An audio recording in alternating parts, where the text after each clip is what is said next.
SER Podcast.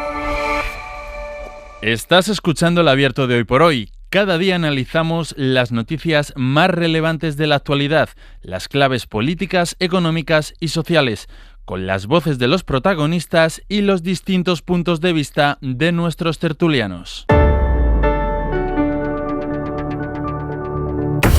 Tiempo para el análisis, tiempo para el abierto en este primer miércoles de seminormalidad, que todavía no hay colegios en la mayoría de las comunidades, pero sí ya seminormalidad, normalidad con muchísimo frío en prácticamente toda España. Lo decíamos hoy a las 6 cuando les despertábamos, salgan de casa bien abrigados porque aprieta el frío. Vamos a saludar a los analistas de esta mañana.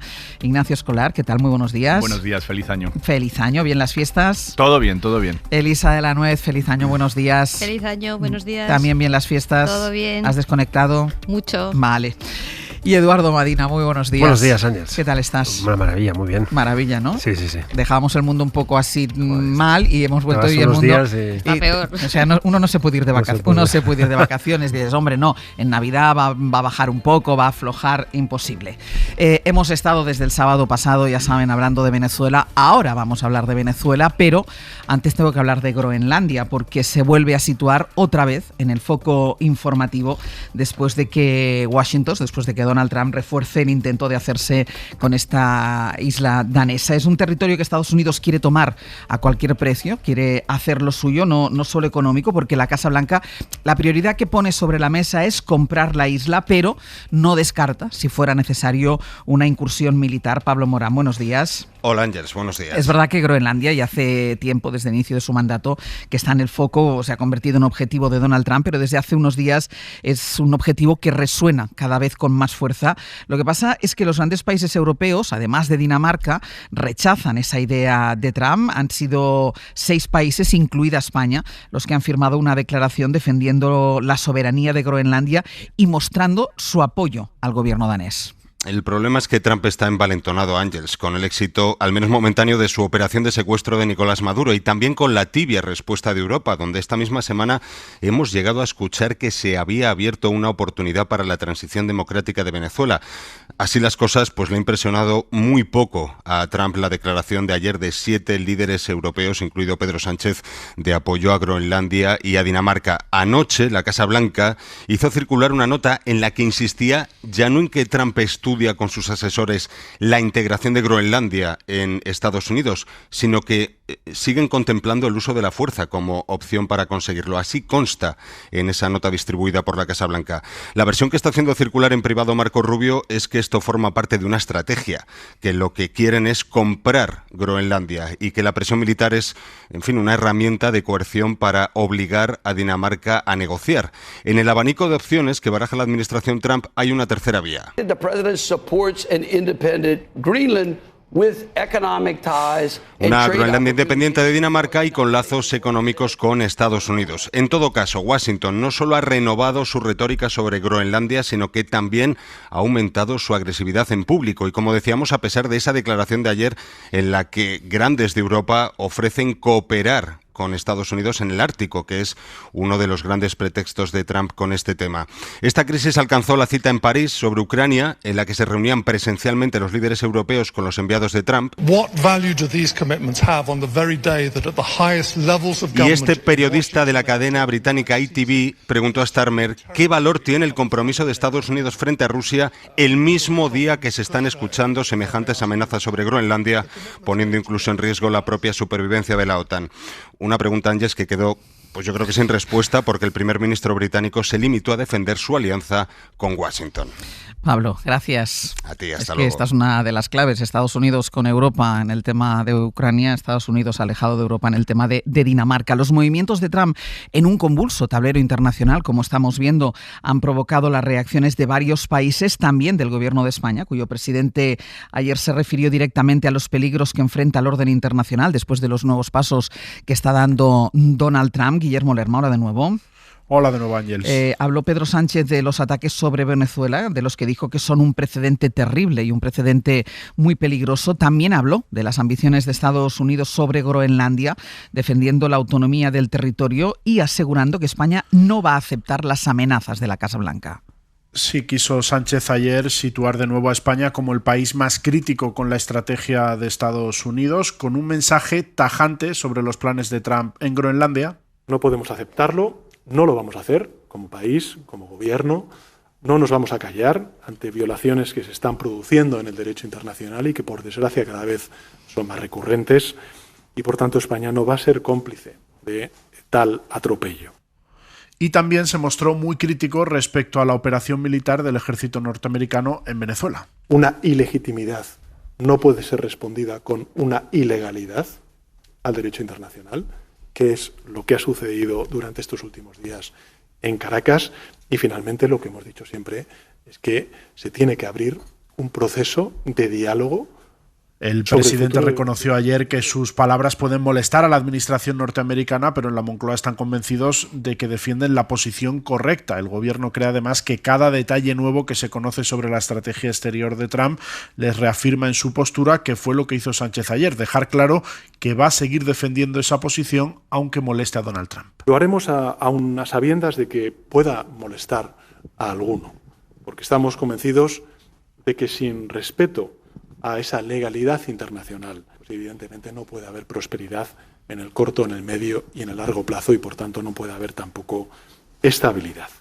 El presidente volvió de París con la impresión de que, aunque unos lo expresen de forma menos explícita o contundente, la preocupación entre los países europeos es mayúscula. Confían en la Moncloa en que la posición evolucione y se acerque a la postura española, ahora que tras Venezuela el presidente de Estados Unidos amenaza un territorio vinculado a la Unión Europea y que por tanto la amenaza está más cerca. No quiso Sánchez hablar ayer de esa reacción tibia de la Unión Europea a la operación militar desplegada por Estados Unidos en Venezuela. Optó por destacar que la defensa de la soberanía es un principio común en la Unión Europea. Y vuelvo después contigo, porque también se habló del envío de tropas a Ucrania en esa reunión en París. Lo comentamos después, ¿vale? Venga, hasta ahora. Venga, hasta ahora mismo. Quiero detenerme aquí porque con los ecos del éxito para él, de la operación en Venezuela, con ese rapto del presidente del país, de Nicolás Maduro, quiere ir más allá. No tiene freno las ambiciones del presidente Donald Trump y ahora marca como objetivo Groenlandia. O compra o incluso no descarta intervención militar. Y tú decías esta mañana en Las Claves, Ignacio, que no hace ni un año. Es un año, el 20. Se cumple el 20, sí. Tomó posesión de la Casa Blanca Donald Trump y tiene el mundo patas arriba. Y le quedan 3 años de mandato. Bueno, si pretende que sea solo uno, porque eso también está en duda, y sus partidarios ya juguetean con la idea de volver a repetir en contra de la Constitución. Pero aquí yo creo que en el éxito bajo la óptica de Trump de la operación contra Maduro del sábado también fue que desde Europa la mayor parte de los países europeos se pusieran de perfil. Porque es cierto que Nicolás Maduro era un dictador, es cierto que Nicolás Maduro había perdido y amañado las elecciones últimas en las que de manera burda no entregó las mínimas garantías democráticas del recuento. Todo eso es cierto, pero es cierto también que era una violación clara del derecho internacional y que la mayor parte de los países de Europa se pusieron de perfil y que eso envalentonó a Trump, que es lo que pasa siempre. Cada vez que Trump se salta un límite y mira qué pasa, si ve que sigue habiendo espacio, pues sigue adelante, que es lo que estaba ocurriendo ahora con lo de Groenlandia. En mi opinión, no hubiésemos tenido este discurso sobre Groenlandia ni esta situación sobre la mesa hoy de manera tan obvia, de no ser por la respuesta internacional que recibió lo que hizo el otro día, que no es que sea la política de Kissinger de propiciar golpes de Estado en Chile, que es lo que tradicionalmente ha hecho Estados Unidos a lo largo del último siglo. Era directamente la diplomacia de las cañoneras enfrente de la capital, diciendo o te quitas o haces lo que yo y me entregas toda tu riqueza o te vuelo la cabeza, que es como está funcionando Trump. Y claro, ahí es verdad que no todos los países europeos lo hicieron igual, porque a mí me pareció que fue una buena posición lo que hizo el gobierno de España, aliándose con países latinoamericanos y no con países europeos a la hora de denunciar lo que era evidente, que es que por mucho que Nicolás Maduro sea un dirigente no democrático, tú no tienes derecho a entrar allí con las fuerzas en una operación encubierta y secuestrarlos sin ningún tipo de mandato, diciendo que es que te lo pide un juez de Estados Unidos. Eso evidentemente es un disparate que tenía que haberse denunciado de manera evidente. Y ahora con lo de Groenlandia, pues hay que asumir que Trump siempre dice lo que piensa. Es decir, que no es una fanfarronería, no es algo que suelte para... que está sobre la mesa y que además lo quiere hacer y que ha llegado a la conclusión de que puede hacerlo. Porque él percibe el mundo internacional como una cuestión de débiles y fuertes, y él es fuerte y Europa es débil y ya está. Y no hay nada más que hablar. O por las buenas o por las malas. O me lo vendes o me lo quedo. Edu. Sí, bueno, es difícil añadir nada nuevo a todo lo que se ha dicho ya en estos días, ¿no? Porque creo que hemos vivido una especie de shock. Ha sucedido que Estados Unidos ha capturado / secuestrado al presidente de Venezuela y se lo ha llevado en una operación militar que no habíamos visto y que no formaba parte de nuestra memoria, de todas las largas tradiciones de intervencionismo que Estados Unidos tiene desde hace ya décadas en su histórico patio trasero, ¿no? en el continente latinoamericano. Desde la doctrina Monroe, aplicada hace ya tiempo en muchos países donde el grado de intervención ha sido más o menos, pero algo así parece formar parte más bien de un guión de una película, ¿no? Una serie de operaciones especiales que entran en una ciudad, en la capital de un país, y se llevan a su presidente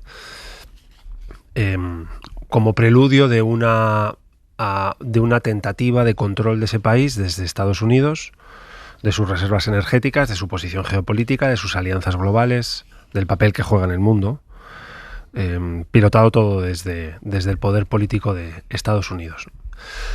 Son una panda de matones y una panda de corruptos quienes están operando aquí.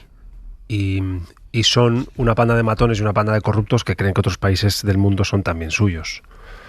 Entonces creo que toda posición de defensa del derecho internacional público que defiende que cada país es soberano dentro de sus fronteras, pues me parece que es una norma a tener en cuenta, por muy contracultural que se esté convirtiendo en los últimos años, en parte por la operativa de algunos líderes, ¿no? Uno es Putin, lo vemos en Ucrania, otro es este señor, lo estamos viendo en Venezuela y tentativamente quiere que lo veamos también en Groenlandia, en una vuelta de las relaciones internacionales a este juego de zonas de influencia donde tres grandes jugadores del mundo operan en sus zonas de referencia geográfica y geopolítica, queriendo quedárselas, ¿no? Y los mismos argumentos que sirvieron para decir no a la tentativa de control de Ucrania por parte de Putin es los mismos que tenemos que usar hoy para defender el no a la tentativa de control de Estados Unidos de Venezuela. Y esto me recuerda un argumento que alguien dio hace poco, y lo he leído, no recuerdo bien dónde, ¿no? Todas aquellas personas que en el año 2002, 3, 4 nos manifestamos contra la intervención de Estados Unidos en Irak, estuvimos en contra de que Estados Unidos interviniera en Irak. Nadie salió a la calle a favor de Saddam Hussein.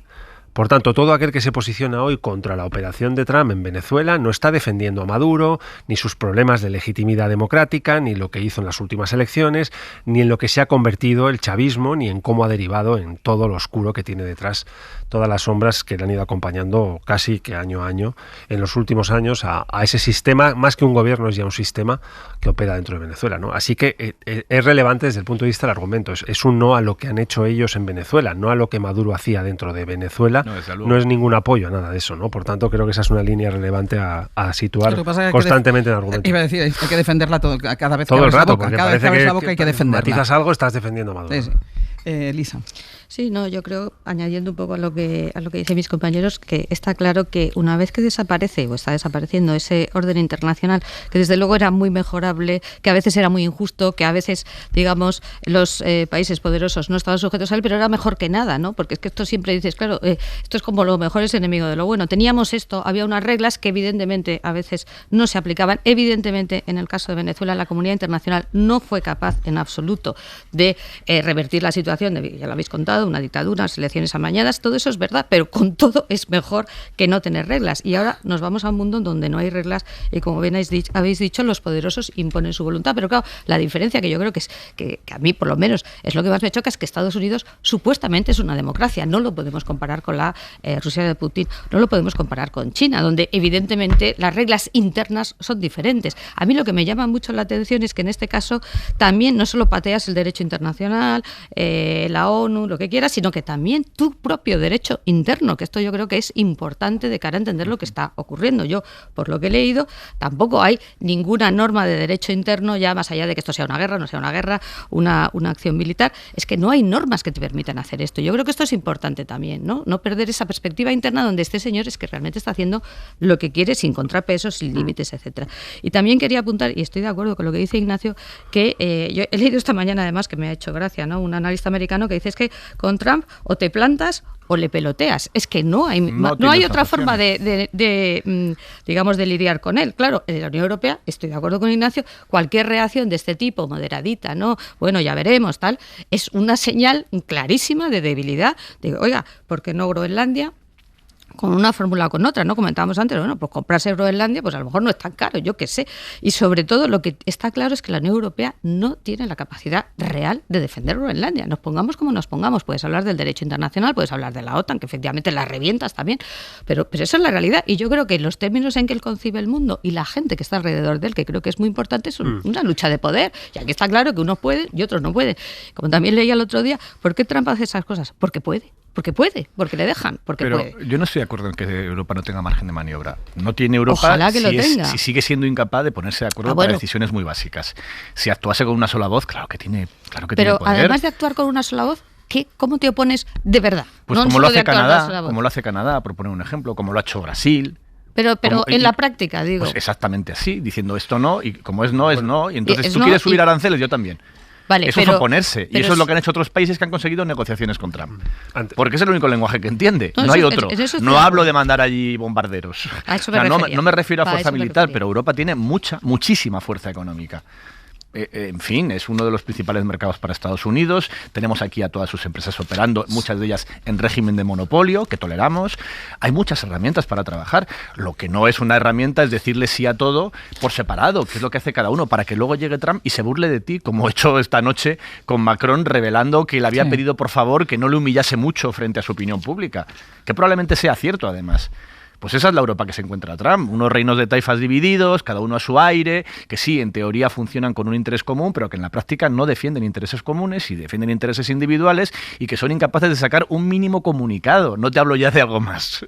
Sí, pero, o sea, yo estoy de acuerdo en la crítica a una Unión Europea de voz débil y que como mucho tiene la capacidad, se ha convertido en un meme en las redes esto de estamos monitorizando con enorme preocupación lo que sucede en Venezuela, estamos siguiendo muy de cerca, estamos muy concernidos, etcétera, ¿no? Que es un lenguaje habitual del posicionamiento diplomático en política exterior de la Unión Europea, que no tiene competencia porque sigue siendo competencia de los Estados miembros. Vale, puede subir más o menos el lenguaje. Yo creo que el gobierno español ha hecho muy bien en subir más el lenguaje y otros gobiernos europeos, lo decía antes Ignacio, han hecho muy mal en bajar mucho el tono del lenguaje. ¿Seguimos jugando en un registro de tono de lenguaje? Vale, seguimos jugando sobre una amenaza soberana a un territorio de la Unión Europea porque Dinamarca, Groenlandia es parte de un país que es Dinamarca, que forma parte de la Unión Europea desde el año 1973. Y por cierto, es uno de los países fundadores del Pacto de la OTAN en el año 49. Fue invadido por Alemania en la Segunda Guerra Mundial, está entre el grupo de países fundadores de la OTAN. ¿Puede hacer algo más la Unión Europea o los países miembros de la Unión Europea si hay una amenaza militar cierta sobre Groenlandia? ¿O se va a quedar discutiendo de temperatura del lenguaje? Lo pregunto rápidamente. ¿Puede desplazar tropas preventivas a Groenlandia, a la Unión Europea o no? ¿Viene usted a invadir esto? Muy bien, que sepa que estamos dispuestos a defenderlo. ¿O se va a quedar sacando comunicados? Pero Edu, ¿qué tropas de la OTAN? No, es que en la OTAN está Estados Unidos. Sí, ya lo sé. Es que, por eso si hay un paso adelante que interviene sobre Groenlandia, que es territorio de la OTAN salta por los aires. Por tanto, estamos esperando a que salte por los aires porque la tome por la fuerza. No con el operativo que ha hecho aquí en Venezuela, pero que desplace tropas de la quinta flota norteamericana y diga a partir de ahora todo esto es nuestro y a partir de ahora este es un territorio que va a tener una dualidad soberana entre Estados Unidos y Dinamarca, o puede hacer algo más los países miembros de la Unión Europea. Yo creo que están obligados a hacer algo más. Y no sé qué es ese algo más. No tengo ni idea, pero algo me dice que es algo más que sacar otro comunicado y monitorizar preocupados la situación que provoca Estados Unidos en un territorio que es soberano dentro de la Unión Europea y que forma parte del acuerdo de la OTAN o del tratado de la OTAN. Claro que puede hacer algo más. La pregunta no es si puede. La pregunta es si quiere hacer algo más o si se va a quedar mirando.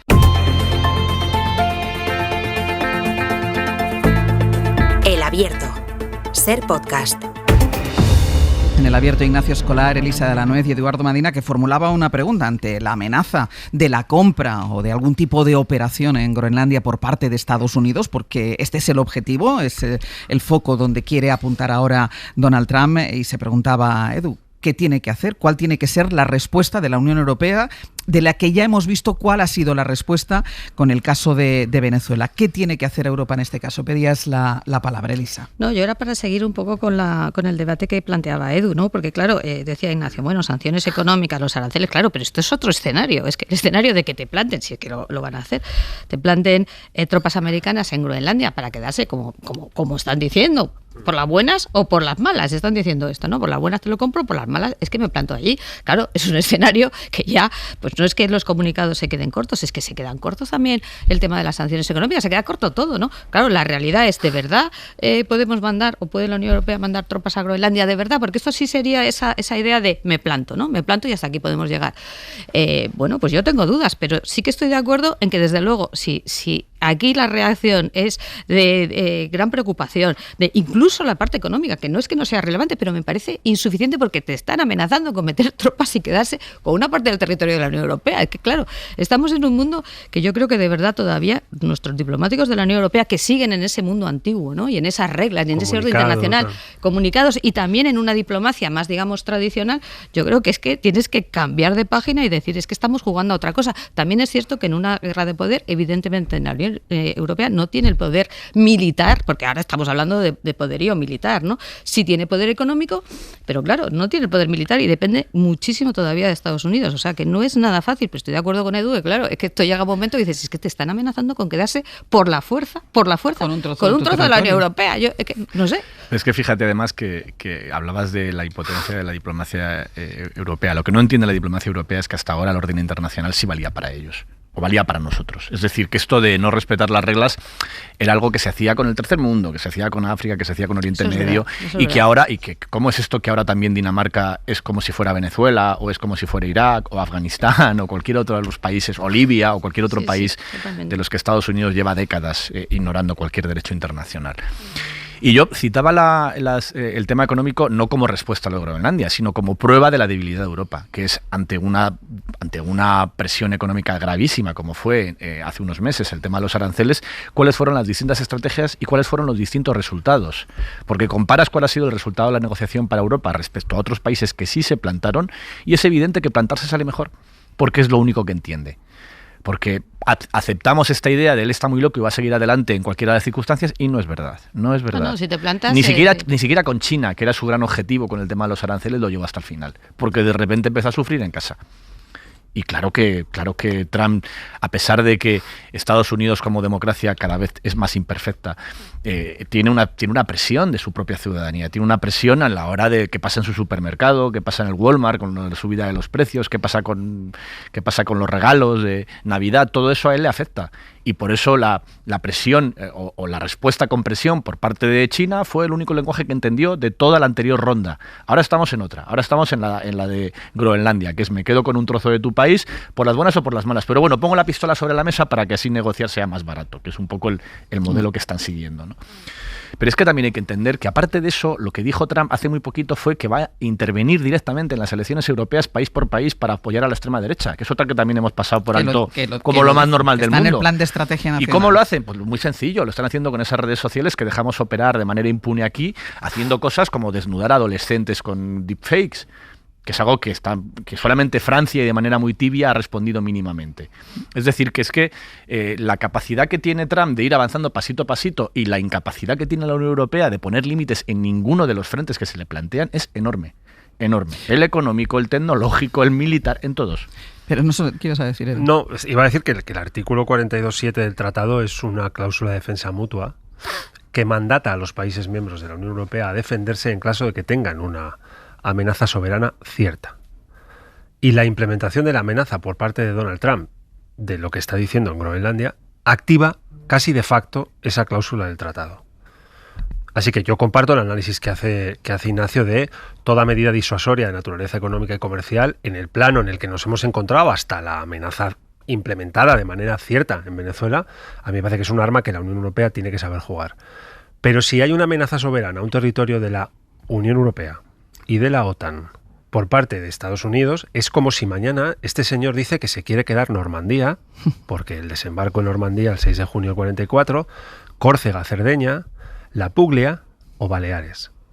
Y la pregunta principal es, ¿siente la Unión Europea que Groenlandia, en la medida en que forma parte, aunque sea un territorio autónomo de un país miembro de la Unión Europea, que lo es desde el año 1 de enero del año 1973, Dinamarca, es igual que cualquier otro territorio soberano de la Unión Europea, sí o no? La respuesta, la mía, como ciudadano europeo, es sí.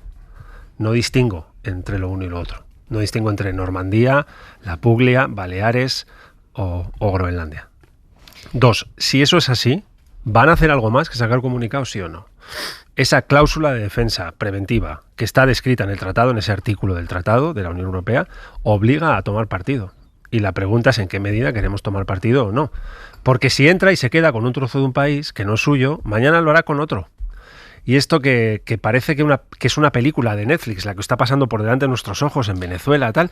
No, a ver, un momento, va en serio. Es una panda de matones que no entiende el mundo con arreglo al Estado de Derecho, a las normas de las relaciones internacionales, al sistema multilateral, que están en otra película, que han tomado la decisión de que hay trozos del mundo, geografías del mundo, que son suyas jugando al Risk. Y es un Risk que pasa por nosotros también. Esto que acabas de decir, de que si entra en Groenlandia, que no te hace pensar que pueda entrar en Baleares, por poner un ejemplo, esto es lo mismo que estamos diciendo de Putin. Y la reacción de Europa es diferente. Es diferente, exacto. Tú le das a Putin la zona del Donbass y todo eso y dices, bueno, ¿y quién te dice que no va a ir subiendo, que no va a ir subiendo? Claro, en la medida en que Ucrania tiene en la península de Crimea en el año 2014, está muy lejos, no forma parte de la Unión Europea. Bueno, no, vamos a ver. Este es un territorio que pertenece a la Unión Europea en la medida en que Groenlandia, como territorio autónomo, pertenece a un país miembro de la Unión Europea. La pregunta es, ¿la cláusula del tratado mandata o no mandata? Y si mandata, ¿en qué consiste ese mandato? Y 2, si hay una amenaza cierta. En fin, estas son palabras muy mayores y voy a ir con cuidado. Pero si hay una amenaza cierta a un territorio de la Unión Europea y a un territorio de la OTAN, ¿qué sentido le queda a la OTAN? Esa pregunta, ¿cuánto tiempo va a tardar en entrar de lleno en el análisis político y geopolítico? Esta medida, esta alianza militar de defensa que nace producto de la Segunda Guerra Mundial para estabilizar el mundo, Occidente, etcétera, ¿tiene sentido si tiene dentro al principal ejército del mundo quedándose con territorios soberanos de países fundadores del propio tratado de la OTAN? Es que Dinamarca no es un país que llegue invitado antes de ayer, es que funda la OTAN, es un país fundador de la OTAN. Entonces, ojo el volumen de transformación de lo que está sucediendo en el mundo ante nuestros ojos, porque uno no lo abarca. Parece que es como un poco película, ¿no? Pero no, va en serio.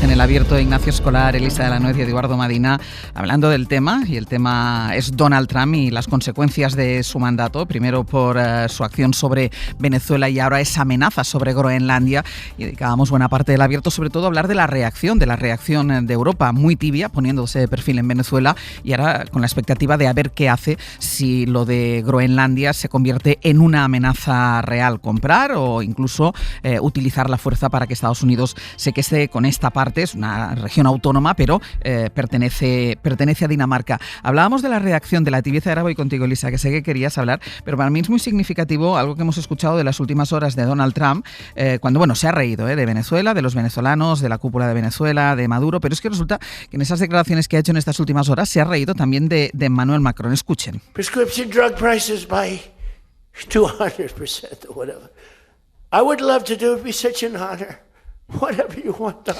Le imitaba mofándose, diciendo que Macron, que el presidente de Francia, le había rogado que no se enterara la población de que cedía ante el mandatario norteamericano, de que cedía ante Donald Trump en una negociación sobre medicamentos. Y así le imitaba, ¿no? Cuando le decía, por favor, Donald, será un honor servirte. Era la manera que tenía de burlarse de alguien que se inclinaba ante Donald Trump. Elisa. Sí, bueno, era lo que estábamos hablando antes, ¿no? Del peloteo y de la sumisión y claro que encima pues este señor se ríe de ti. Pero yo quería volver sobre una cosa que habíais comentado antes, yo creo que ha sido Ignacio, el tema del fomento de la ultraderecha como aliados, digamos, de Trump. Pero claro, este tema de la soberanía popular me parece muy interesante porque ya vimos el otro día a Le Pen diciendo, oiga, ¿qué es esto, no? Con respecto a Venezuela.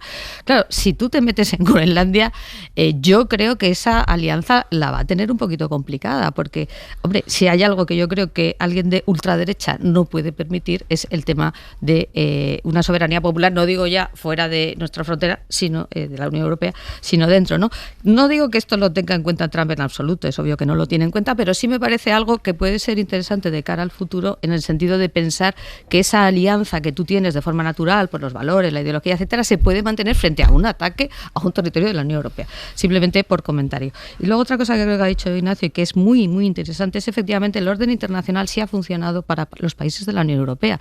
Ha funcionado, entre otras cosas, porque estaba respaldado, digamos, por la principal potencia que era Estados Unidos, y nos acordamos, por ejemplo, de la guerra de Yugoslavia, que tuvieron que venir aquí a sacarnos las castañas del fuego, todas las violaciones del derecho internacional se van, al final terminan en el Tribunal Penal Internacional, y eso es posible porque efectivamente para la Unión Europea, como has dicho muy bien, esas reglas sí funcionaban, porque esas reglas estaban respaldadas por un aliado que podía hacerlas valer, ¿no? Y eso no ha pasado en todos los casos, como bien sabemos, sobre todo en algunos casos de países del tercer mundo, cuando los intereses de Estados Unidos iban por otra parte. Pero yo creo que todo eso conviene tenerlo en cuenta para darnos cuenta de hasta qué punto el hecho de que Estados Unidos ya no es un aliado, sino que es un potencial agresor, cambia absolutamente todas las reglas, y desde luego para la Unión Europea de una forma dramática que yo creo que todavía no estamos siendo capaces o no están siendo capaces de visualizarlo y de responder. Y por último, con respecto a lo que decía Edu también, de la necesidad de, digamos, una respuesta de algún tipo militar, yo lo único que digo son los tiempos, ¿no? Los tiempos son muy cortos por lo que estamos viendo, y para eso se necesita, aparte de mucho consenso, voluntad política, se necesita tiempo para montarlo y para tenerlo, ¿no? Y yo no sé si vamos a tener ese tiempo y esa capacidad, y ojalá que me equivoque. Respecto a lo que dices de la extrema derecha es muy interesante, porque esas contradicciones en las que están todos estos supuestos patriotas ya están aquí. Es decir, ahora mismo son, en cierto sentido, aliados Delcy y Santiago Abascal, a través de Trump, por persona interpuesta. Pero los dos comparten algo, que es el apoyo del presidente de Estados Unidos a la hora de controlar sus respectivos países. Eso es lo que tienen en común. Y esta contradicción de los patriotas, de los supuestos patriotas, diciendo sí señorito, al que se quiere quedar con un trozo de Europa, pues también es muy evidente. Y luego a mí ya, más allá de la extrema derecha y aterrizando en España, me sorprende el silencio vergonzoso del Partido Popular, que debería explicar a los españoles, ante esto que tenemos delante, ¿qué proponen? ¿Subir el 5% el gasto militar? ¿Recortando las pensiones, por ejemplo? ¿O cómo lo vas a hacer? Porque es un 3% que te falta de dinero público. ¿O cómo lo vas a hacer con Donald Trump con el tema de Groenlandia? ¿Vas a permitir tú, Partido Popular Europeo o español, vas a permitir que se quede con un trozo de Europa? Aunque sea un trozo muy peculiar, porque hay que recordar también que Dinamarca, en fin, aquello no lo hizo bien. Es un país que en Groenlandia esterilizó de manera forzosa a niñas para intentar desplazar a la población originaria de ese territorio. En fin, que hizo unas cosas coloniales ya en el siglo XX, no en el XIX, bastante impresentables allí.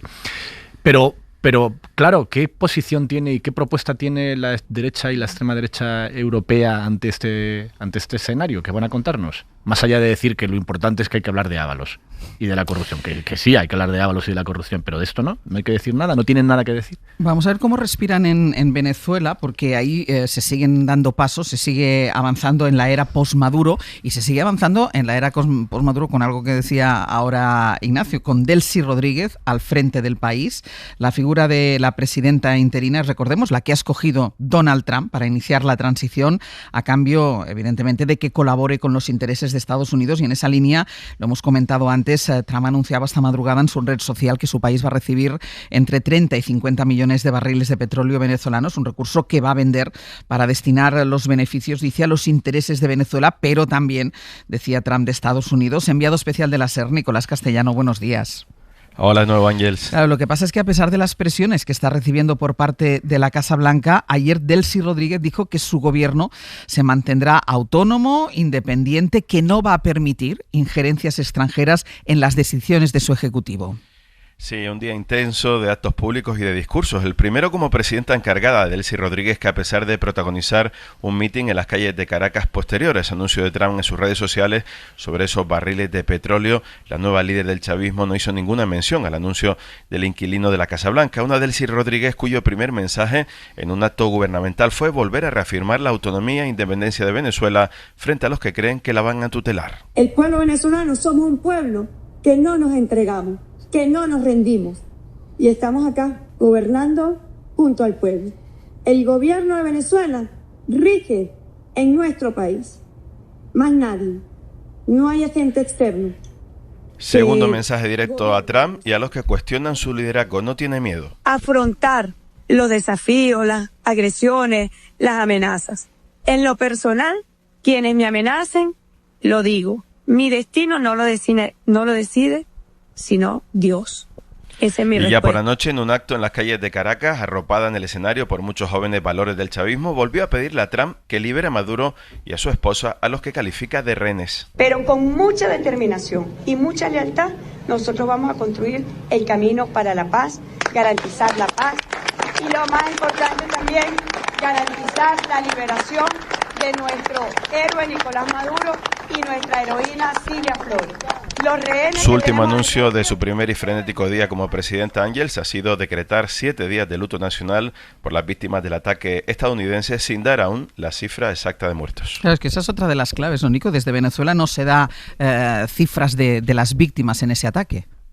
Se habla de entre 70 y 80 muertos por parte de algunos medios como el New York Times, pero lo cierto es que el gobierno no los ofrece. 3 fiscales van a llevar a cabo una investigación sobre lo sucedido en ese asalto a la residencia donde fue capturado Maduro y su esposa. En todo caso, Tarek, el fiscal general venezolano, espera el apoyo, dice, de la justicia internacional para juzgar a los culpables de lo que califica de actos terroristas y que compara, curiosamente, con lo que hacía, dice, el Imperio Español. Apenas 72 horas después de estos criminales hechos que no habían ocurrido en nuestro país, sino luego del ataque del Imperio Español hace 200 años.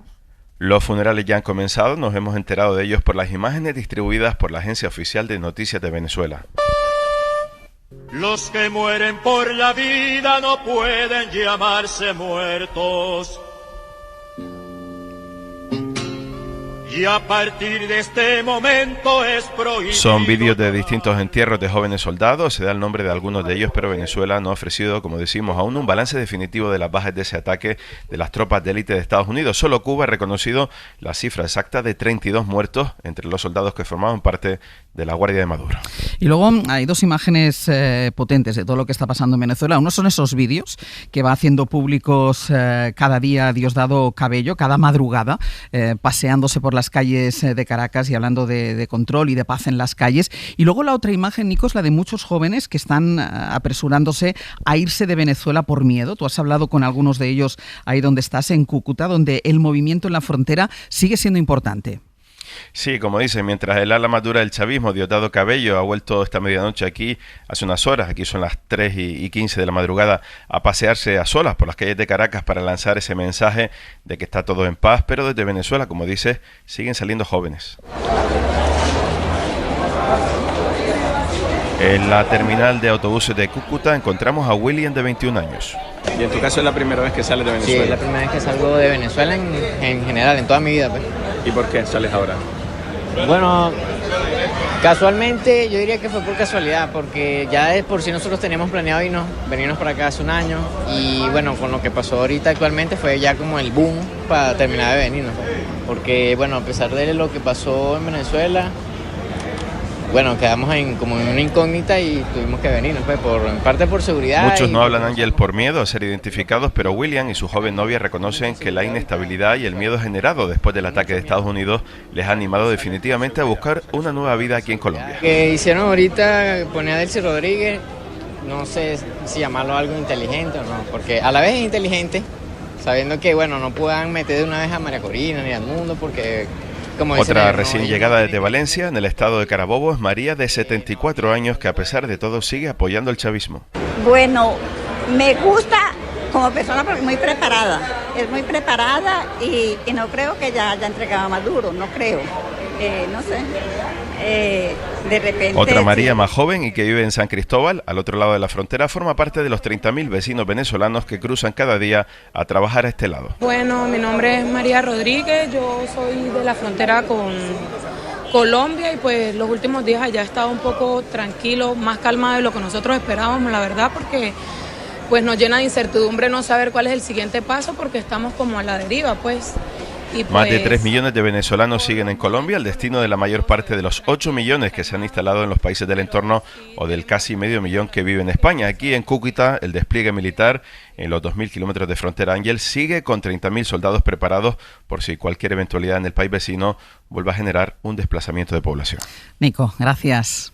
Hasta luego. Son la frontera entre Colombia y Venezuela. En Estados Unidos, Trump sigue manifestando su entusiasmo después de haber conseguido llevarse a Maduro y llevarlo ante la justicia estadounidense y tomar el control por la vía de la fuerza y de las amenazas. Corresponsal en Washington, Sara Canals, buenos días. Buenos días, Ángels. En esa línea de la que hablábamos, Trump ha hecho mofa de Nicolás Maduro, al que ha acusado de ser un dictador violento y un asesino, y también ha criticado a todos aquellos que le apoyan y se ha manifestado contra la OPI, se hayan manifestado contra esa operación de la Casa Blanca en Venezuela.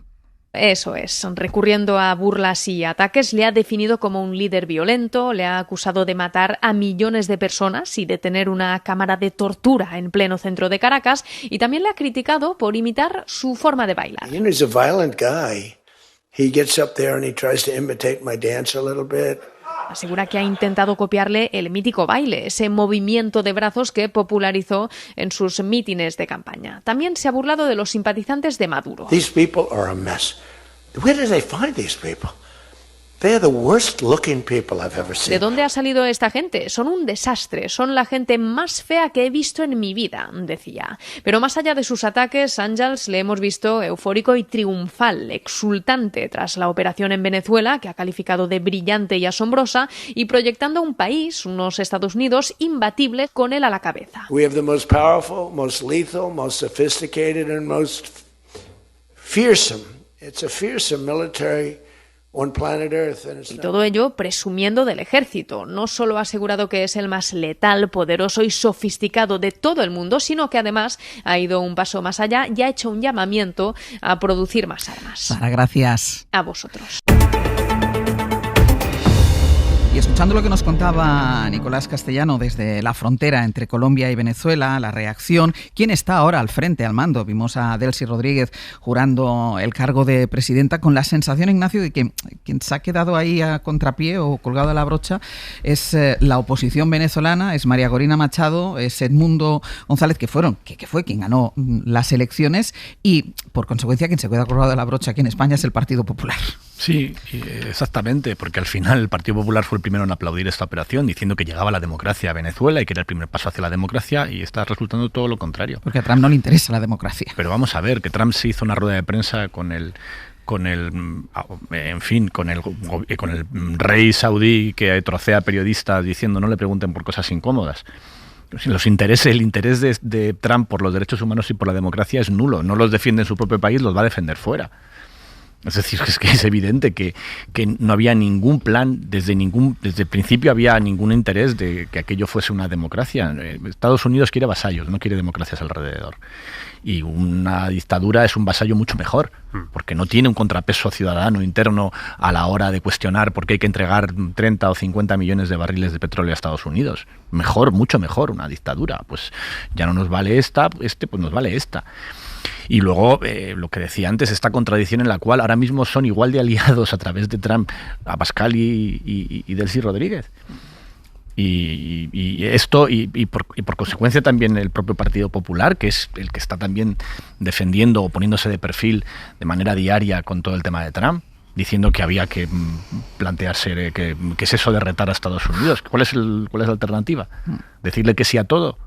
¿Recortar las pensiones para subir el gasto de defensa al 5%? Yo creo que la situación, la manera tan cruel y en fin, y tan obscena con la que Donald Trump se manifiesta cada día, a los primeros que desnudan es a toda la derecha que estaba haciendo discursos de la democracia en Venezuela, cuando en realidad esto siempre fue de petróleo, igual que con Irak, con la diferencia de que entonces sí contaban todos muy serios que no, esto era para llevar la democracia a Oriente Medio. Edu. Sí, bueno, yo creo que este es el típico capítulo en el que casi todo lo que uno considera estable se desordena, ¿no? Y las posiciones políticas de algunos partidos ante este episodio se están desordenando. Se están dando de bruces con sus propias contradicciones de ubicación, en una asignatura que desde luego no es la especialidad ni de Vox ni del Partido Popular, que es la de la política exterior, la de las relaciones internacionales y la del posicionamiento de sus partidos y sus enfoques ante los asuntos globales, ¿no? Que esto tiene la naturaleza de un asunto global por el impacto geopolítico que tiene a nivel global. Yo diría que deja mucho que desear esa esa posición que hemos escuchado. Es interesante este alineamiento que sugiere Ignacio, ¿no? De cómo Delcy Rodríguez y Santiago Abascal han quedado ahora a la misma distancia de Trump en este capítulo de la invasión de Caracas, de la entrada, en Caracas del ejército norteamericano para la secuestro-captura de Nicolás Maduro, no invasión.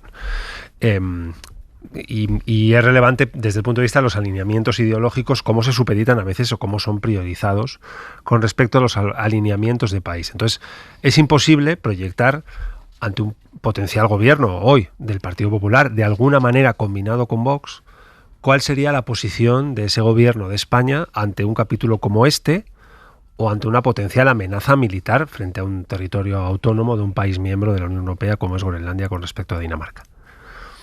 ¿Qué harían? ¿Cuál sería su posicionamiento? ¿Habría alguna manera en la que el aliado principal de un gobierno de Feijóo, que sería el señor Santiago Abascal, plantara cara de alguna manera a un movimiento de esa naturaleza por parte del gobierno de Donald Trump? Yo creo que son preguntas relevantes que el líder de la oposición, que ahora es el primer grupo de la Cámara, además tiene que tomar decisiones de qué quiere hacer con ellos. Lo primero que tiene que hacer con ellos es, uno, ¿qué le parece más importante con respecto a lo que hemos visto ayer? Que el presidente de gobierno esté en una cumbre donde se está jugando en serio el futuro estabilizado en una potencial paz negociada en Ucrania con respecto a la invasión que ha sufrido con Rusia y mano a mano con el resto de jefes de gobierno, o estar ahí escuchando en la Pascua Militar algo que puede hacer perfectamente Margarita Robles, la ministra de Defensa, en su nombre. Pues Feijóo considero que tenía que estar en la Pascua Militar. Considera que debería estar en la Pascua Militar y no negociando el posicionamiento de España ante el lío que ha habido por la invasión rusa de Ucrania en los últimos 5 o 6 años. Segundo, ¿qué tiene que hacer España desde el punto de vista de las relaciones en el marco de la OTAN con respecto a todo lo que hoy llevamos toda la mañana hablando? ¿Qué quiere hacer con sus actuales 100 y pico escaños desde el punto de vista de lo que ha firmado el gobierno de España ayer y de lo que va a tener que firmar o pactar España en caso de nuevos movimientos de Estados Unidos con respecto a Groenlandia o con cualquier otra zona? ¿Qué va a hacer con eso? ¿Va a alinearse con el gobierno? ¿Va a intentar una posición común de los grandes partidos para que sea sólida la posición de España? ¿O se va a ir con Santiago Abascal a comprender todo lo que hace Donald Trump? Que no lo comprende ni Donald Trump. A ver si lo va a comprender antes el PP que el propio Donald Trump. Entonces, es muy relevante que ese tipo de preguntas las empiece a responder en serio, porque ha cogido el cariz de los acontecimientos, se ha puesto mucho más serio que nunca en todo el recorrido de la legislatura de Estados Unidos, ahora que está a punto de cumplir un año en la presidencia de Estados Unidos este señor. Me parece que son preguntas cada vez más oportunas para el señor Feijóo. Sí, no, yo quería añadir, totalmente de acuerdo con una cosa que ha dicho Edu, que es que esto ya es una situación de reajuste total, ¿no? Y de caos total. Entonces, evidentemente el Partido Popular, pero todos los partidos, ¿no? Y también el Partido Popular Europeo tienen que reajustar un montón de cosas y tienen que decidir efectivamente qué tipo de prioridades o qué tipo de alineamientos. Si estamos de acuerdo o podemos llegar a estar de acuerdo, que es que resulta que el Estados Unidos de Trump es una amenaza nada menos que existencial, estoy hablando en serio, para la OTAN y para la Unión Europea, es evidente que tienes que reajustar un montón de cosas. También entiendo que no la puedes hacer de la noche a la mañana, ¿eh? También entiendo que te pidan, no es que a todo el mundo le pilla con el pie cambiado, creo que eso es muy relevante. Pero yo te quería añadir una cosa también en relación con las entrevistas que habéis hecho, que es la enorme incertidumbre que hay ahora mismo en Venezuela, ¿no? Que está acreditado por las entrevistas que habéis hecho y por la situación, porque por un lado tenemos a Delcy Rodríguez explicando que ella está en contra de Trump y que ella está allí para servir al pueblo, que será discurso interno, pero que evidentemente es absolutamente incoherente con lo que está diciendo Donald Trump y con lo que hemos visto, ¿no? Que eso también es importante. Sí que parece que hay un pacto no solo para que ella se quede, sino para que ella colabore con Estados Unidos, y sin embargo el discurso es totalmente diferente. Y por otro lado también me parece muy interesante la posibilidad de que sucedan en Venezuela cosas que no están en ninguna hoja de ruta de nadie, ni por supuesto porque Donald Trump no tiene hoja de ruta y menos que nada la de volver a establecer la democracia, pero tú has abierto como una espita donde vete tú a saber lo que pasa. Y en relación con otra cosa que decía Ignacio, también muy interesante, y te estoy dando mucho la razón, Ignacio. Muchas gracias. Sí. No, es raro en nosotros. Es raro, por eso lo digo. Lo que une Trump, que no lo separe. Que no lo separe nadie, efectivamente. Este es el adversario común. Pero es verdad que el tema de que a Trump le interesa mucho más una dictadura dócil que una democracia me parece clave, porque efectivamente una democracia tiene una serie de factores que tú no vas a controlar. ¿Pero qué quiere poner en Europa? evidentemente, ¿tú qué quieres? O sea, ¿tú qué quieres? Gente que te haga caso, que sea dócil, que la opinión pública, bueno, pues sea menos relevante, que más o menos estén bastante tiempo, porque hay una cosa que se llama elecciones y te pueden cambiar el interlocutor. O sea, que estoy totalmente de acuerdo que a Trump, aparte que evidentemente la democracia no le importa nada, el pueblo venezolano no le importa nada, la oposición de Venezuela no le importa nada, es que además le interesa más una colaboración de tipo autocrático que de tipo, digamos, sí, es que ahora mismo Trump lo tiene más fácil, ¿no?, para entenderse con Putin que con cualquier país europeo. Pero es que te iba a decir una cosa además, es que para él solo seguro, respeta eso, además. No, es que para él seguro que es un interlocutor mucho más fácil esta señora o cualquier otro dictador que una persona elegida democráticamente. Es que además es que lo estamos viendo, lo entiende mucho más, es su lenguaje, es este lenguaje de matones, es el lenguaje de yo voy a engañar a mi opinión pública y tú engañas a la tuya, la separación de poderes es otra cosa. O sea, que realmente estoy totalmente de acuerdo con que para él es mucho más razonable tener una autocracia más o menos, no sé, vestida de lo que sea, tener un poco a un interlocutor con el que se puede entender porque hablan el mismo lenguaje. Yo creo que eso también es muy interesante cuando hablamos de la Unión Europea, que de verdad estoy de acuerdo en lo que muy penosos que son, pero también por otro lado es cierto que hablamos un lenguaje diferente y eso con todo es ahora mismo es una desventaja, pero hay que valorarlo, porque es decir, claro, si ponemos todos a hablar el lenguaje de los matones, pues yo no sé qué decirte, ¿no? Sí, aparte que encima nosotros tenemos poco de matones, o sea que... Pero hay que entender también que lo que Estados Unidos busca en Europa es exactamente lo mismo, su propia Delsi, en cada país. Puede ser, sí. Uno que expulse inmigrantes. No, pero vamos. Pero tú mismo lo recordabas en el Plan Estrategia Nacional del presidente de los Estados Unidos, pública. Pide pues verdad inmiscuirse. que lo dice. Está escrito, ¿eh? No es aquello que lo dijo un día porque se vino arriba, es que eso está escrito. No, y además probablemente de su puño y letra, o por lo menos muy autorizado. Pero, bueno, pero no creo que escriba nada, ¿eh? Eso no creo. Ese documento es tan flojo que si no es él es su cuñado. O sea, su yerno, perdón. Pero hay que entender también que es que una de las características de Trump es que está haciendo lo que dice en cada momento. Y respecto a Europa el plan es clarísimo. Para frenar, como dice, la decadencia de Europa, siempre por el interés estadounidense, aquí hace falta que gobierne un petén en cada país.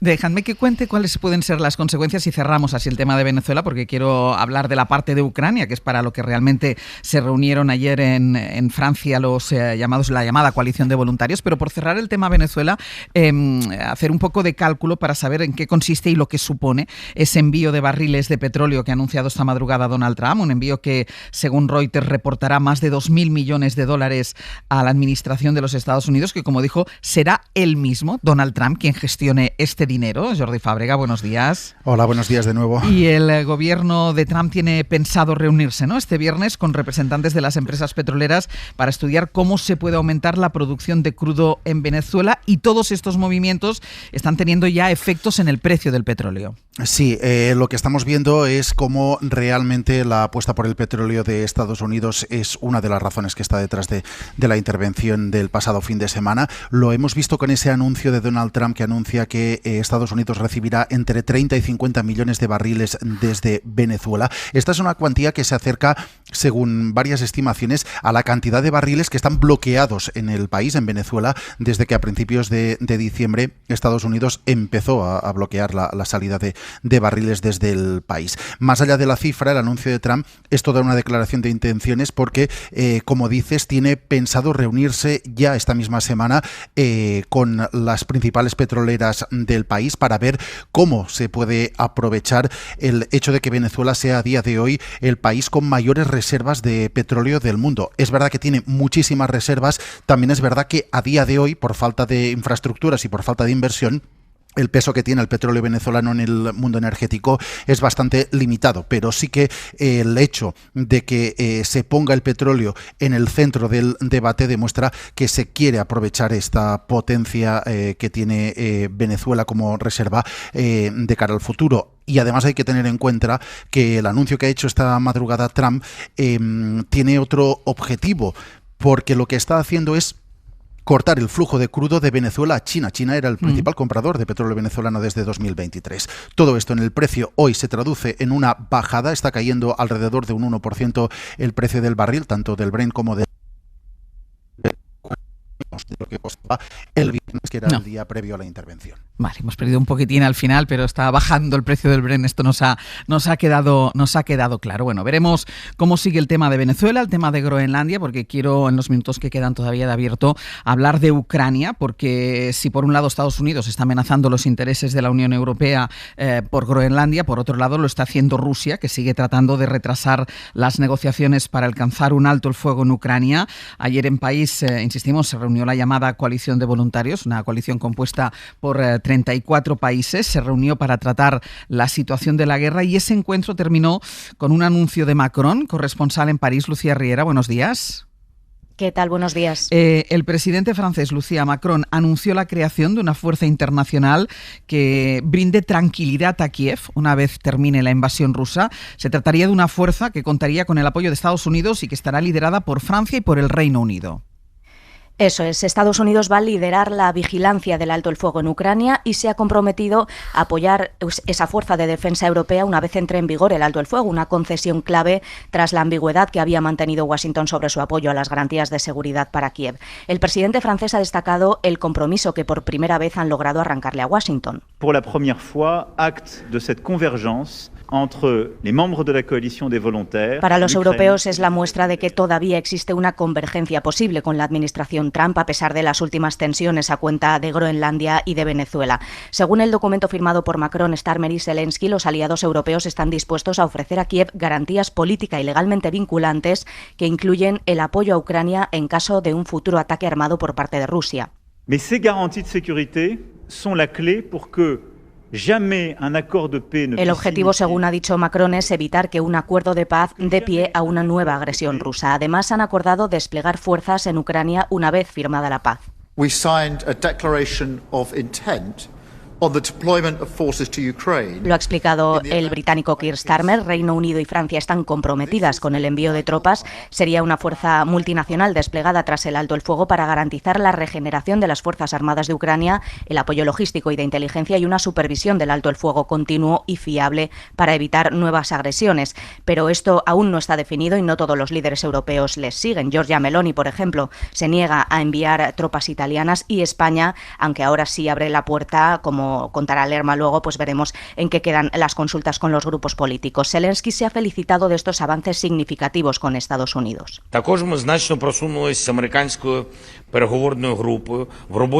Y de que al fin haya, ha dicho, documentos sustanciales y concretos y no solo palabras. Y desde la delegación estadounidense hay satisfacción también del enviado especial de Trump, Steve Witkoff, que ha hablado de avances importantes sobre las garantías de seguridad y sobre el futuro plan de prosperidad para Ucrania en el que se seguirá avanzando en las próximas semanas. Lucía, gracias. Hasta luego. Pues vamos a ver qué cuenta Lerma, porque Pedro Sánchez confirmó ayer que el Gobierno está dispuesto a que nuestro país, a que España participe de esa hipotética misión de paz. Guille, para ello anunció una ronda de contactos con la mayoría de fuerzas políticas para trasladarles los planes que tiene el Ejecutivo en este tema. Una ronda que empezará el lunes y con la que el presidente quiere medir el grado de consenso que genera esa participación de España en una hipotética misión de paz en Ucrania. Es la primera vez que el presidente defiende ese paso. Sánchez ha asegurado siempre que ese debate impulsado por Francia y Reino Unido sobre el envío de tropas era prematuro. Lo que ha cambiado, según la Moncloa, es que en 2026 puede haber una ventana de oportunidad para acabar con la agresión rusa y por eso cree que hay que entrar ya sí a esa cuestión. El jefe del Ejecutivo habló ayer desde París de contribuir en la reconstrucción del país con recursos económicos y dando también garantías de seguridad con tropas si es necesario y siempre y cuando se logre el alto el fuego. España, como un gran país europeo, debe formar parte de la solución. El gobierno de España sí planteará el que podamos abrir la puerta a una participación de capacidades militares en Ucrania, pero desde luego en el ámbito de las garantías de seguridad que vamos a ofrecer estos 35 países.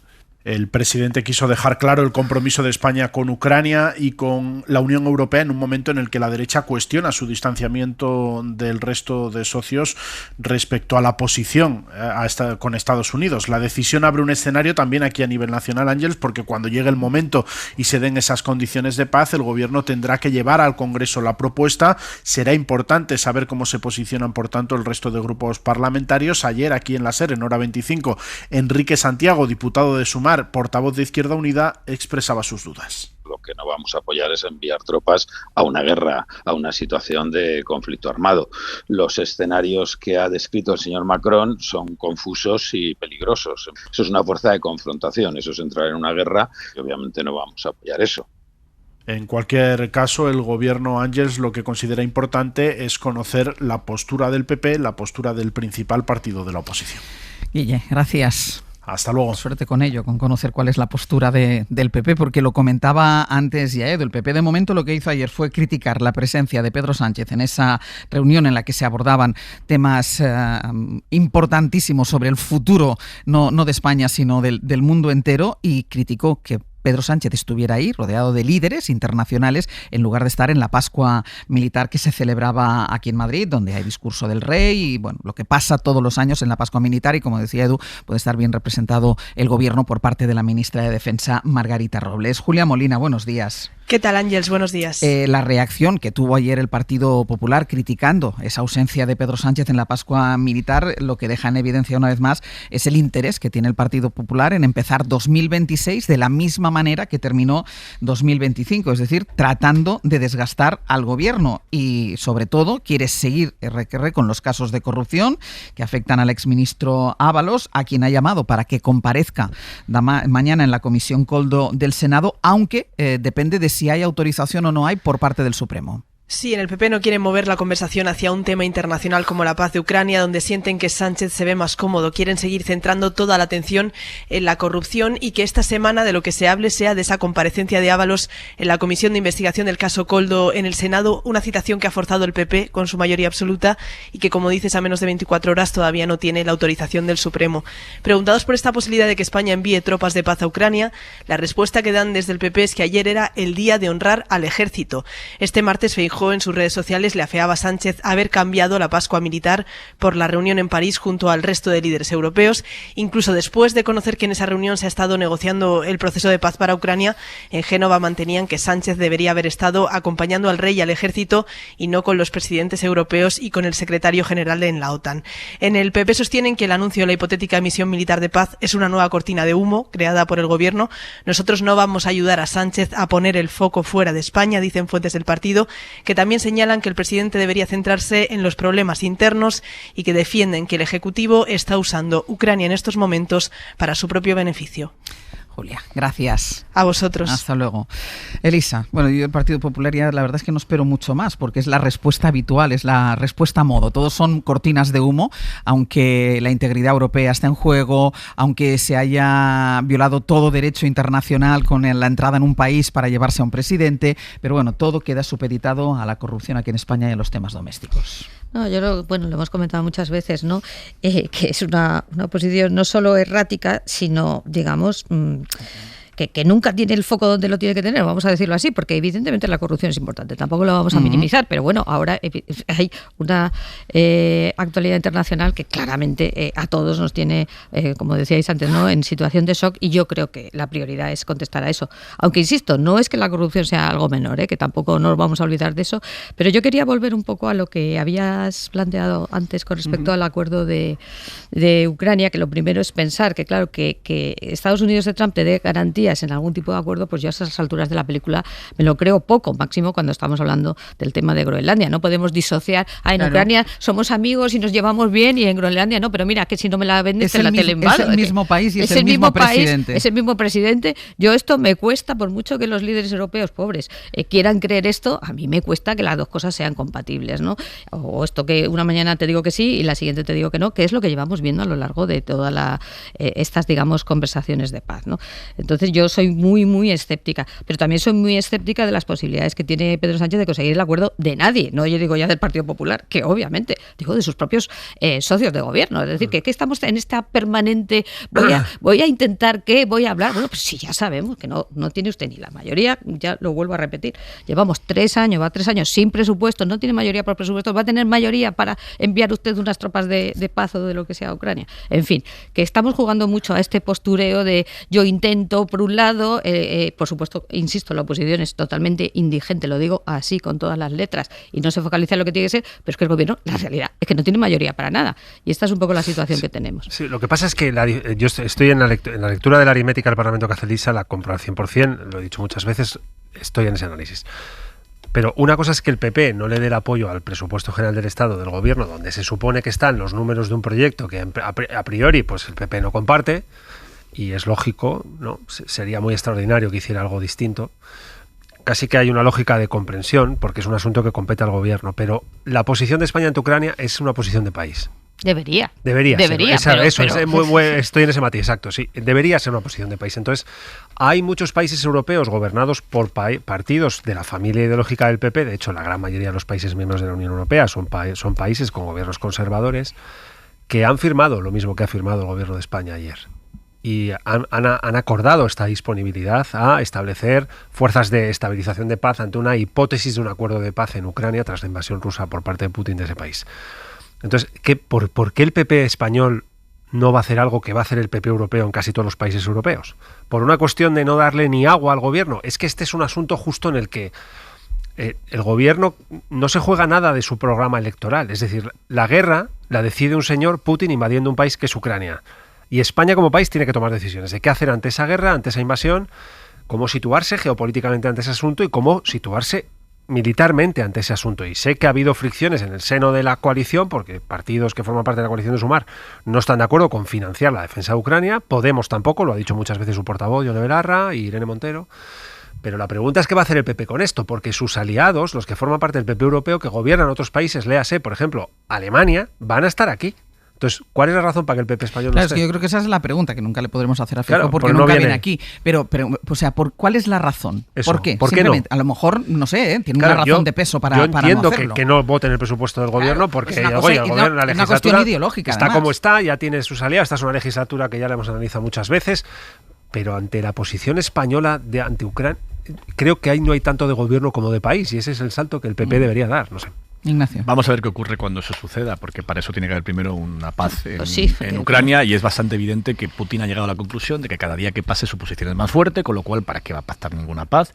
Si cree que esa paz va a ser más ventajosa para Rusia dentro de 3 meses que dentro de 3 años, o sea, cuanto más tiempo tarde, es evidente que con Trump actuando frente a la Unión Europea en Groenlandia, mejor le viene el escenario. Entonces, ¿qué necesidad hay de correr para una paz? Pero bueno, estoy de acuerdo, pero nosotros tenemos derecho a saber qué haría el PP si llegara. No, desde luego, lo he reivindicado desde el primer momento, pero claro, ahí está la situación del PP. Yo veo muy difícil que el PP pueda explicar a sus socios europeos que aquí, por cuestiones de política interna, se pone en contra de una política fundamental, no del PP europeo, de Europa.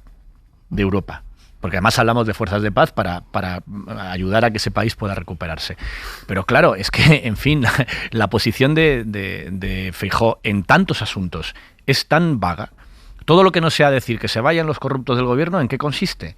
Porque yo quiero conocer, no ya qué hará con el presupuesto de inversión en defensa, si lo va a subir al 5 o no lo va a subir al 5, que para mí es una cosa bastante importante porque hay que explicar después de dónde sale el dinero y no puedes decir que es recortando en asesores.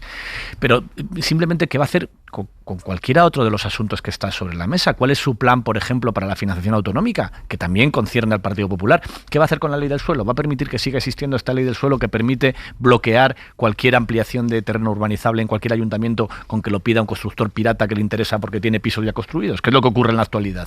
¿Qué va a hacer con tantas cosas? Porque hasta ahora sabemos lo que no va a hacer, es apoyar al gobierno en cualquier cosa. Vale, muy bien. ¿Y su plan? Después, ¿cuál es? Algo tan vago como decir que vas a bajar impuestos y que vas a recortar en asesores, pero que vas a mantener el gasto público. No se sabe muy bien con qué angelito venido del cielo, porque no hay manera de hacerlo todo a la vez. Pero además hay una cosa, y tú que has estado en la política, Edu, las cuestiones internacionales, y no eran de la gravedad a lo mejor de lo que estamos viviendo ahora, siempre ha habido como un entendimiento, ¿no?, entre los dos grandes partidos sobre cómo actuar. Yo creo que la política española pasa por fases en política exterior. Creo que la guerra de Irak rompe un poco el principio de equilibrio en el sentido de que la política exterior es definida siempre como una política de Estado que casi que exige de oficio un gran acuerdo entre partidos que potencialmente pueden gobernar. Casi ninguno de los grandes movimientos de la política exterior se resuelve en el ciclo del semestre, del periodo de sesiones. Son movimientos de medio y de largo plazo. Por tanto, ante potenciales alternancias de gobierno, siendo un asunto de Estado, conviene que los dos partidos grandes que pueden formar parte de ese gobierno estén cerca en la posición con respecto a los asuntos de la política exterior. Creo que la guerra de Irak rompió un poco aquello. Luego ha habido momentos en los que se ha vuelto a acercar la posición de los grandes partidos ante asuntos relevantes. Esto es una invasión de un país que está en la misma frontera de la Unión Europea, que es candidato a la adhesión. Ucrania quiere ser parte de la Unión Europea en la medida en que lo es el resto de los 27. Es una posición de país. Y yo entiendo las dudas de Elisa porque es de lo que se ha llenado la legislatura, ¿no? De imposibilidad de acuerdo en nada. Pero sí hay un asunto casi que es este de Venezuela y este de Ucrania, o sea, los asuntos de geopolítica que van a estar ahí cuando el gobierno cambie dentro de no sé cuándo, y cuando ese gobierno vuelva a cambiar seguramente seguirá habiendo asuntos derivados de estos temas. Convendría que hubiera una posición común, ¿no? Me temo que esta legislatura ha roto casi todos los puentes entre el primer partido de la oposición y el partido del gobierno, ¿no? Que no hay zonas de consenso, pero sí hay una zona de salvaguarda, pues en mi opinión debería ser el de la política exterior, sí. Sí, no, yo quería añadir un poco con respecto a lo que decía Ignacio del tema de cuáles son las propuestas del PP. Es que yo creo que ha llegado un momento en que el PP cree y puede que acierte que no necesita hacer propuestas, en el sentido de que es un movimiento a la contra, básicamente que se vaya el señor Sánchez como sea, y que realmente lo de menos es yo lo que voy a hacer con la ley del suelo, lo que voy a hacer con Ucrania, lo que voy a hacer con Venezuela, que estoy totalmente de acuerdo que eso es lo esencial, pero sin embargo, y eso lo vamos a ver a lo largo de las elecciones de este año, ¿no? Que me parece muy interesante, que tú sencillamente con decir yo lo que garantizo es que cambia el gobierno, eso le vale. Y ojo, porque insisto, me parece que puede responder el electorado a esa pulsión. Con lo pero cual, será porque habrá medios de comunicación que no le reprochen al Partido Popular esa falta de propuestas claras. Sí, es verdad. Sí, pero que lo que quiero decir es que yo creo que una parte importante del electorado compra el discurso a la contra, como porque sea. Se lo permiten la mayoría de los medios de comunicación. Bueno, por lo que sea. Por lo que sea es eso. Por lo que sea. Pero el caso es que no creo que sea tan malo para él, desde su punto de vista y de su electorado, esta postura que estamos criticando, que yo también critico, de, oiga, ¿cuál es su propuesta alternativa? No le gusta esto, me parece bien, pero ¿qué es lo que haría usted? Tal, no sé qué. Creo que sencillamente la idea es, me vale con cualquier cosa que desgaste al gobierno y que desgaste a Pedro Sánchez y que desgaste al PSOE. Y creo que ese es el escenario en que estamos, y de acuerdo con Edu, en que creo que esta legislatura han saltado, tú has dicho casi todos. Yo te diría que todos. Sí. Yo diría que vamos a dejar la pregunta en el aire, pues si algún día nos la contestan. ¿Por qué no apoyaría el Partido Popular una misión del ejército si hubiera una paz, si hubiera un acuerdo de paz en Ucrania? La dejamos ahí por si algún día alguien nos la contesta. Hoy por hoy noticias. Ser podcast.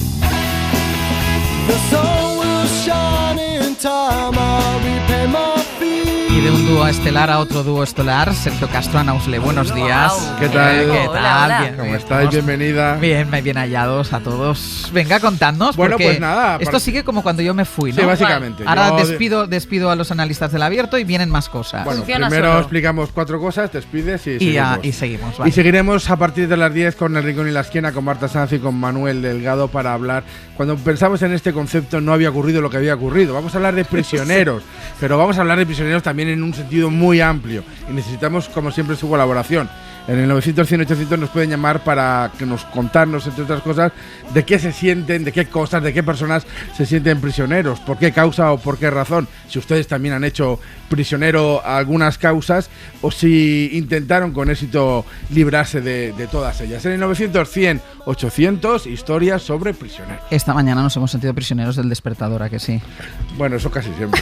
Y especialmente en tu caso, no podemos escaparnos. Que venías de un tiempo sin estar. Mira, y hoy que parece que muchos estrenamos el año, ¿no? De alguna manera, por lo menos en lo laboral, vamos a recordar cómo lo hicimos hace 20 años, que fue apagando muchos cigarrillos y encendiéndolos fuera de bares, de oficinas, de espacios públicos, porque en el pretérito pluscuamperfecto vamos a conjugar la ley antitabaco de 2005, que nos llevará a recordar y a decir eso de, oye, pues sí es verdad, si había filas para fumadores en los aviones.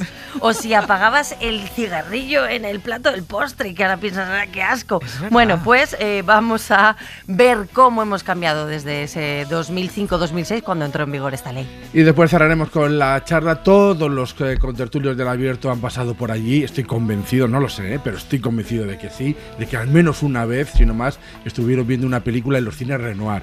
Los cines Renoir de Madrid, de Barcelona, todos. De Palma de Mallorca, en fin, de una serie de ciudades que llegaron a España a mitad de los 80, cumplen ahora 40 años y lo vamos a festejar de alguna manera con su fundador, con el también productor, exhibidor y expresidente de la Academia, Enrique González Macho, a partir de las 11:30. Pues hay mucha tela que cortar, así que lo primero, despedir a Ignacio Escolar, Elisa de la Nuez, Eduardo Madina. Hasta la semana que viene. Hasta luego. A ver cómo está el mundo cuando volváis. Para no perderte ningún episodio, síguenos en la aplicación o la web de la SER, Podium Podcast o tu plataforma de audio favorita.